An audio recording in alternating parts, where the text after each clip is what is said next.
All right, guys, welcome back to Keith's Hot Takes. And today it would just be me. I was supposed to have a guest on, but he could unfortunately couldn't make it. So hopefully I'll be able to get a guest on next week to pick games with me. But today I'm just gonna pick all 16 NFL games, and that'll be it for today's show. So, alrighty, although we don't have a guest on this week's show, I'm gonna show you the guest picker standings so far through the first 2 weeks. Demarius, he went 8-8. Damien, he went 10-6 week one, and then Ruff. Last week we picked a few more games. He went 12-8, and I also went 12-8 last week because me and Ruff, crazy enough, we had the same picks for all the games. So I'm definitely gonna try to do better this week because so far this season I'm 20-16. I noticed I do really well during the 1 o'clock games, and then I don't know for whatever reason it's like the 4 o'clock games. It's like madness. It's just unpredictable. It's been really crazy. I struggle with the 4 o'clock games and sometimes the night games. Monday night I've been doing good, but we'll have to see how I do this week. So, the first game we're going to talk about is the game that's tonight, which is the Carolina Panthers visiting the Houston Texans.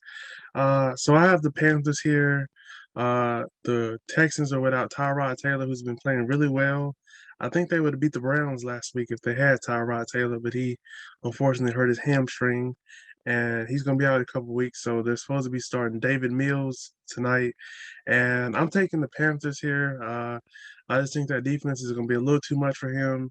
I would not be surprised if the Texans try to lean on Philip Lindsay and Mark Ingram tonight to take a lot of the pressure off David Mills because I don't think he's that great, and they probably don't want him doing too much.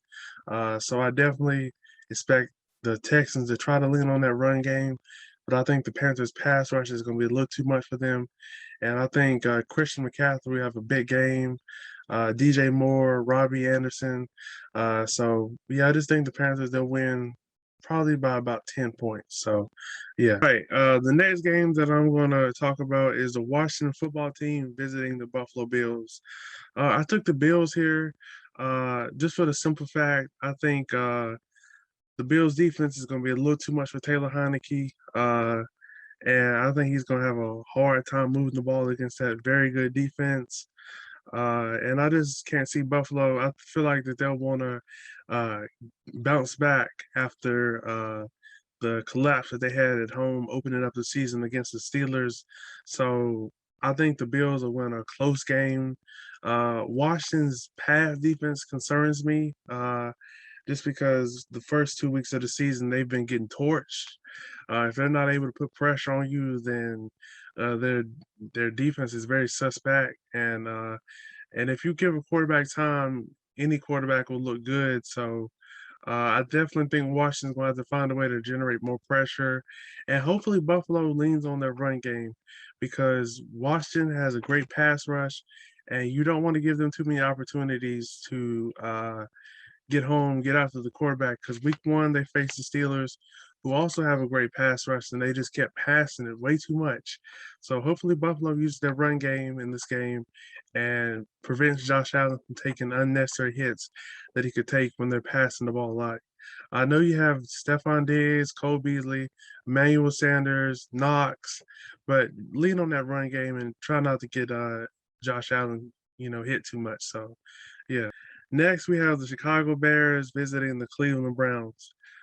Justin Fields is starting this game, and I wanted to take the Bears so bad, but I just can't. I just can't. I think the Browns are going to be a little too much for them. I'd be interested to see if the Browns can run the ball on this Bears front because they have Akeem Hicks in the middle, Khalil Mack on the edge. So I'll be interested to see if they'll be able to control the game on the ground because that opens up their play action. I hope Odell plays this week because he hasn't played the first 2 weeks, but I hope he plays this week because I can't wait to see Odell back out there. So yeah, I think the Browns defense will be a little too much for Justin Fields in his first start. He looked a little shaky. He had some moments, but I'm gonna take the Browns here. Just because it's like I said, I think their defense is going to be a little too much for Justin Fields. So, yeah. Next, we have the Baltimore Ravens visiting the Detroit Lions. Ravens winning here. I know the Lions are gonna fight hard. They're gonna play good. But I just don't see how they deal with Lamar Jackson and that rush attack. I think, like I said on Twitter yesterday, I think Lamar Jackson may have 200 yards of rushing against that defense. I know they've shown flashes, but I think the Ravens will be able to dominate them, and I think their defense will do enough to contain that Detroit Lions offense. So yeah, I really don't have much to say on this one, but I just think the Ravens are going to be a little too much for the Detroit Lions, and I think Baltimore will get their second straight win. So yeah. We have the Indianapolis Colts visiting the Tennessee Titans. Uh, I don't I don't know Carson Wentz's health status, and the Colts are just in really bad shape this week. And I think the Titans will build on the momentum that they had last week, getting a big road victory at Seattle, being down 14 points. I think they'll build on that this week, and I think they'll get a big divisional win against their rival, the Indianapolis Colts. I think Derrick Henry's gonna control it on the ground, and when they need to, you got AJ Brown and Julio Jones to throw to. So yeah, I think that is gonna be a little too much for the Colts. Next, we have the Los Angeles Chargers visiting the Kansas City Chiefs. If you like points, I would definitely watch this game because I think these teams are just going to be going up and down the field on each other. But I'm gonna take the Chiefs here. I just expect them to bounce back. Now we did see the formula. The formula, if you want to beat the Chiefs, you got to control the time of possession. Hope Patrick Mahomes is off. He makes a mistake or two, and then you capitalize on that. But I just think the Chiefs are going to want to bounce back at home at the earthquake. And I think they'll get a big divisional win. I expect Travis Kelce to ball out, Tyreek Hill, Patrick Mahomes, uh, and Clyde Edwards-Helaire. I expect him to bounce back. I think he had that huge fumble last week that ultimately cost them the game. So, yeah, I'm take the Chiefs in a close, high-scoring, exciting game. So, yeah, Saints visiting the New England Patriots. I'm taking the Patriots here. I just expect them to be a little too much for the Saints offense. I think James is going to have a hard time moving the ball on his defense. And yeah, I think they're going to try to put a lot of pressure on Jameis. And I expect them on offense to use their run game and try to, not put too much on Mac Jones' plate. So I think the Patriots will win a close.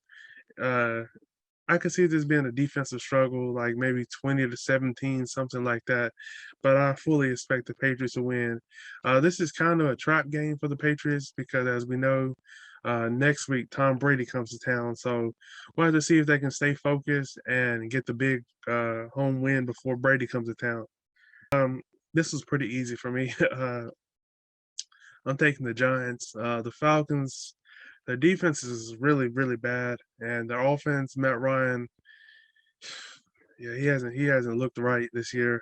Something's not right. I think they're gonna regret not drafting Justin Fields, who's from Georgia. I think that they'll really regret that. So I'm gonna take the Giants. I think they'll be able to move the ball all day on this Giants. On this Falcons defense, and I could see them putting up a lot of points. And yeah, this could be a shootout. But I think the Giants defense, they'll be able to get pressure on Matt Ryan, cause some turnovers. So I expect the Giants to win by at least 14. So we have the Cincinnati Bengals visiting the Pittsburgh Steelers. Uh I've been up in the air with this pick all week. But I'm really gonna take the Steelers here because I think Mike Tomlin, he's just gonna find a way for this team to win. They're really banged up. I doubt TJ Watt plays with that groin injury that he has. But yeah, I just really think that the Steelers are gonna find a way to win this divisional matchup. And yeah, I don't know how because they have a lot of injuries right now, but they're gonna find a way, and they have the right coach to do it. So I expect the Steelers to win a close ball game against the Bengals. Next, we have the Arizona Cardinals visiting the Jacksonville Jaguars. I think Jacksonville's gonna have a hard time dealing with Kyler Murray. And yeah, I just think the Cardinals are gonna be a little too much for Jacksonville offense and defense. On defense, he's gonna have to deal with Buda Baker on the back end, Trevor Lawrence. He's gonna have to deal with Chandler Jones and JJ Watt coming for him. I have the Cardinals by at least 2 to 3 touchdowns. I don't see how Jacksonville contains Kyler Murray, AJ Green, DeAndre Hopkins, and all their weapons, Rondell Moore. So yeah, I'm gonna take the Cardinals here, and I expect them to win big. Next, I have the New Jets visiting the Denver Broncos. Zach Wilson threw 4 interceptions last week, and I think he's going to have another long week this week. That Denver defense is no joke, and I think Teddy Bridgewater and that offense will do enough to win this game, and I expect them to go to 3-0.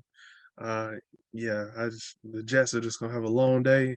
The line isn't that good, and Zach Wilson's going to be running for his life. So yeah, we have the Miami Dolphins visiting the Las Vegas Raiders. I'm taking the Raiders here without Tua playing this week. I think the Raiders are going to go to 3-0.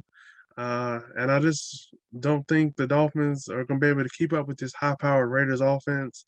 Hopefully, Josh Jacobs can come back this week. But if not, they still have Henry Ruggs, Hunter Renfro, Darren Waller, and Derek Carr is playing amazing. He's threw for 400 yards in both games. So, yeah, I just think the Raiders are going to get a big win, and they're going to also go to 3-0. And that's not something I expected at the beginning of the season for the Denver Broncos and the Las Vegas Raiders to be 3-0. So we have to see if they can keep it up. Seahawks visiting the Minnesota Vikings. I'm taking Seattle here. I expect them to bounce back this week. They kind of dropped the ball last week, blowing a 14-point lead at home to the Tennessee Titans. I could see this being a high-scoring affair, very exciting. But I think Seattle finds a way to win, and Russ I trust, so I think he's going to find a way to win this game. The Packers visiting the San Francisco 49ers. The 49ers are really banged up at the running back position.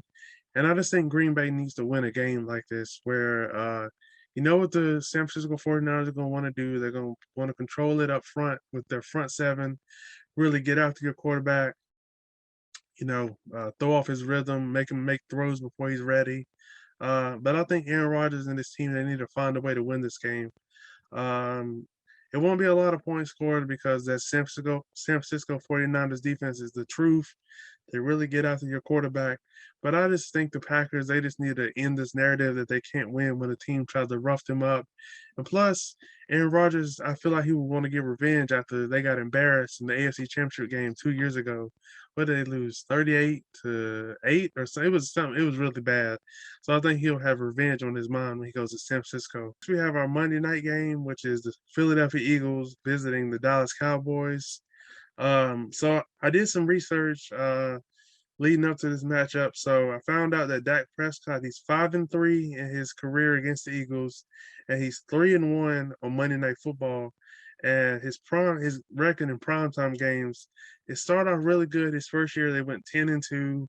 But ever since then it's been kind of rocky. And his overall record, including the 2 games so far this year, he's 28-25 in primetime games in his 6-year career as a Dallas Cowboys quarterback. With that being said, I'm taking the Cowboys in this matchup. I just think they're going to have way too many weapons of offense. You think about it, Amari Cooper, CeeDee Lamb, Dalton Schultz, Blake Jarwin, Ezekiel Elliott, Cedric Wilson, Tony Pollard, who's just explosive. You get him the ball and just get out the way because he's just the truth. And without the Eagles having Brandon Graham, who would have been, who would have been providing the edge rush for the Eagles, who he unfortunately tore his Achilles. Brandon, I hope you have a speedy recovery. And then when the offensive lineman got hurt, so I'm gonna take the Cowboys. This is a rivalry game. I think the key for the Cowboys is they'll have to get pressure on Jalen Hurts, really try to keep him in the pocket. And on offense, when you get in the red zone, finish with touchdowns and not field goals. So I expect the Cowboys to win a close game on Monday Night Football. is the beautiful SoFi Stadium. I have to get there one day because it's just beautiful. And as you see, they have this beautiful waterfall out front, and it's just a beautiful place to see on TV. And I can't wait to be there in person one day. Our game of the week this week is the Tampa Bay Bucks visiting the Los Angeles Rams. Man, I think this is going to be a great, great game. I'm taking the Bucks here in a close game. We know what the Rams are going to try to do. They're going to try to rough Tom Brady up, put him on his back pocket, on his butt, and they're going to try to be physical with him, be physical with his receivers. Uh, I know Antonio Brown is not looking like he's going to play this week. He's on the COVID list, unfortunately. But I expect the Bucks to win a close game. I think this is going to be really exciting. This could be high scoring, honestly, because the Bucks have way too many weapons. And then the Rams, Cooper Kupp has just been killing it. He's been a man on a mission. I don't know how the Bucks cover him, but we'll have to find out. But I feel like the Bucks are going to have to get some pressure on Matthew Stafford because their secondary isn't great. I feel like if you can prevent the Bucks from getting home to your quarterback, you can eat their secondary alive. Because, like I said, they're not good. They've given up a lot of passing yards this week. So I feel like they're gonna have to get home with their front seven and force some turnovers for Matthew Stafford. Because, like I said, their secondary is not that great. But I'm taking the Bucks just because I feel like they have too many weapons, and I feel like they want to get revenge after what happened last year. So yeah, does it for Keith's Hot Takes. Thank you guys for supporting. Don't forget to like, subscribe, and comment if you want to, and also turn on your notifications once you subscribe. That way, you'll get notifications every Friday when I go live with my show. It comes out every Friday at 12:30. So I look forward to continuing to bring this to you guys, and I'll see you guys next week. Peace.